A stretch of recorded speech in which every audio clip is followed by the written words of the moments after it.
ওই যে ছোট্ট কুঠিটা দেখতে পাচ্ছো, ওই কুঠিটা হলো বৃদ্ধ সুধীরের। সুধীর তার স্ত্রী মিনতিকে নিয়ে থাকতো। সুধীরের ধন সম্পদের কোনো কমতি নেই। সুধীর আর মিনতির ঘরে কোনো সন্তান ছিল না। হ্যাঁ গো, শুনছো? বারান্দায় বসে বসে কি রোদ তাপালেই হবে? বাজার সদাই তো একটু করতে হবে নাকি? ঘরে তো চাল ডাল আছে, এবার তো আনাজ তরকারি কিনে আনো, নয়তো রান্না চড়াবো না আমি, এই তোমাকে বলে দিলাম। আজ বাজার না করলেই কি নয় গিন্নি? হাতে তো তেমন টাকা পয়সাও নেই। আমি বাজার করতে বললে তোমার কাছে টাকা থাকে না। বলছি, আর কত কিপটেমি করবে বলো তো? এত ধন সম্পদ থাকতেও তো তোমার কিপটেমির স্বভাবটা গেল না। বলছি, আজ আমি বাজার করতে বলেছি মানে তোমাকে করতেই হবে। এবার কাচু মাচু না করে বাজারে যাও। মিনতির চিৎকার চেঁচামেচির জ্বালায় সুধীর বাজারের দিকে যায়। এই যে সুধীর কাকু, আমি তোমার বাড়ির দিকে যাচ্ছিলাম। আসলে কাকু, আমার মেয়েটার কাল থেকে বড্ড জ্বর, ওষুধ কেনার মতো টাকা নেই। জানোই তো আমি গরিব মানুষ। হয়েছে বাপু, আর বলতে হবে না। এই নে টাকা, মেয়ের জন্য ঔষধ কিনে নিস। আর আমি প্রার্থনা করি তোর মেয়ে যেন তাড়াতাড়ি সুস্থ হয়। সত্যি কাকু, তুমি মানুষ না, সাক্ষাৎ দেবতা। ঈশ্বর তোমার মঙ্গল করবে কাকু। এসব কথা বলে অভয়া সেখান থেকে চলে যায়। এভাবেই সুধীর লোকজনকে সাহায্য করত। এই যে সুধীর দাদু, তোমাকে মনে করিয়ে দিতে এলাম আমরা। কাল তো তোমার জন্মদিন, কাল কিন্তু আমরা তোমার বাড়িতে দুপুরে খাবো। বললেই হলো? তোদের যে খাওয়াবো অত টাকা আমি কোথায় পাবো? তোরা এখন এত বায়না করিস না তো। বায়নার কি আছে? হ্যাঁ, ওদেরকে তুমি রোজ রোজ খাওয়াও নাকি? হ্যাঁ, বছরে তো একটা দিনই খেতে চায়। বলছি, তোরা কিন্তু ছাড়বি না তোদের দাদুকে। কাল তোরা এ বাড়িতে খেয়েই ছাড়বি। গিন্নি, তুমিও এবার ওদের পক্ষ নিলে? না, তোমরা আমাকে বুঝি ফকির বানিয়ে ছাড়বে? তা বলছি, তোরা কি খাবি বলতো? বেশি কিছু কিন্তু খাওয়াতে পারবো না। বেশি কিছু না দাদু, ভাত আর মাছের ঝোল হলেই চলবে। আর খাওয়ার পর ঠাকুমার হাতে পায়েস চাই, বুঝতে পেরেছো? আচ্ছা আচ্ছা, আমি নিশ্চয় তোদের জন্য পায়েস রান্না করব। তোদের খাওয়াতে পারলে যে আমার বড্ড ভালো লাগে রে। সন্তান জন্ম না দিতে পারি, কিন্তু তোরা তো আমার নাতি নাতনির মতোই, তাই না? আবার তুমি চোখের জল ফেলছো ঠাকুমা? এপাড়ার সবাই তো তোমার নাতি নাতনি, তাই না? এবার চোখের জল মুছো তো। আর দাদু, ওই কথাই রইলো, কাল দুপুরে আমরা তোমার বাড়িতে ভাত, মাছের ঝোল আর পায়েস খাচ্ছি। এসব কথা বলে বাচ্চারা সেখান থেকে চলে যায়। হ্যাঁ গো, সকাল সকাল জাল আর ঝুড়ি নিয়ে কোথায় চললে? বলছি, বাজার সদাই করবে না? আজ তো বাচ্চারা খাবে। কি আর বাজার করব? শুধু মাছটাই তো। ও আমি অত টাকা দিয়ে কিনতে পারবো না। জাল নিয়ে নদীতে যাচ্ছি মাছ ধরতে। মাছ ধরে আনবো, আর সেই মাছের ঝোলই আজ দুপুরে খাওয়াবো। মরণ, তোমার কিপটেমি দেখলে আর বাঁচি না আমি। এই বুড়ো বয়সে কি না মাছ মারবে? তো যাও, আমি আর বারণ করছি না। আমি মাছ পেলেই হলো। এরপর সুধীর মাছ ধরতে নদীর ধারে যায়। আর জাল ফেলতে বড় সড় একটা রঙিন মাছ সুধীরের জালে ওঠে। যাক, চিন্তা দূর হলো। এত তাড়াতাড়ি যে এত বড় মাছ পাবো তা ভাবিনি।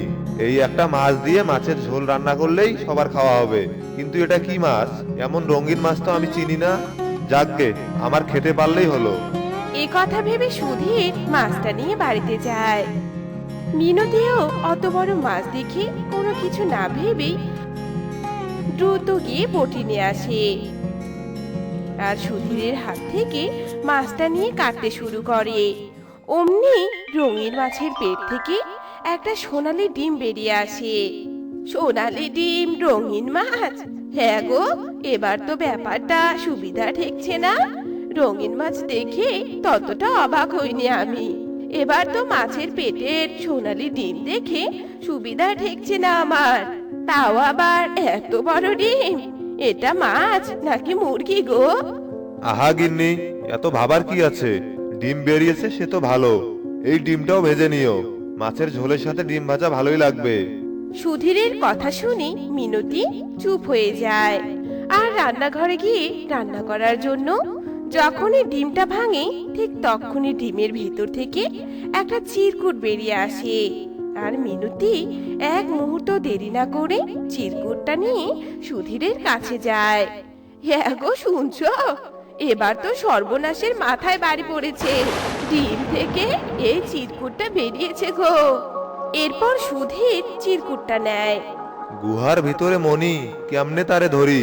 গুহা যে বহুদূর, কেমনে দিব পারি? তবে নেই শঙ্কা, গুহা তো লঙ্কা। গিন্নি, এ তো মনে হচ্ছে কোনো গুপ্তধনের সন্ধান। এসব কাণ্ড নিশ্চয়ই কোনো দেবীর। তুমি এসব বাদ দাও, তুমি রান্না করো, বাচ্চারা তো দুপুরে খাবে। এরপর মিনতি রান্নাঘরে যায়। আর এর কদিন পরেই গ্রামের হতদরিদ্র মহিলা সুজাতা আসে সুধীরের কাছে।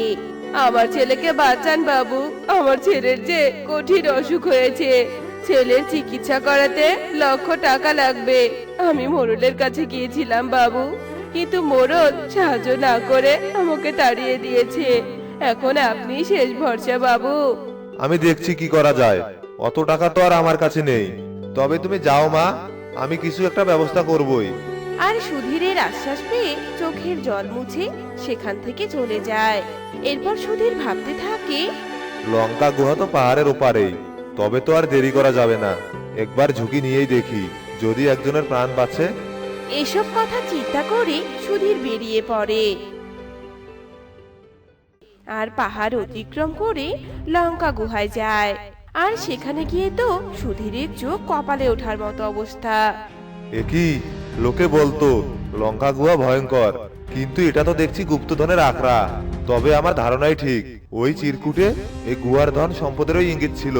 কিন্তু এ ব্যাপারে কাউকে জানানো ঠিক হবে না, তবে হিতের বিপরীত হতে পারে। এসব কথা বলে সুধীর প্রয়োজন মতো কিছু সোনা নেয় আর সুজাতাকে সোনার মোহরগুলো দেয়।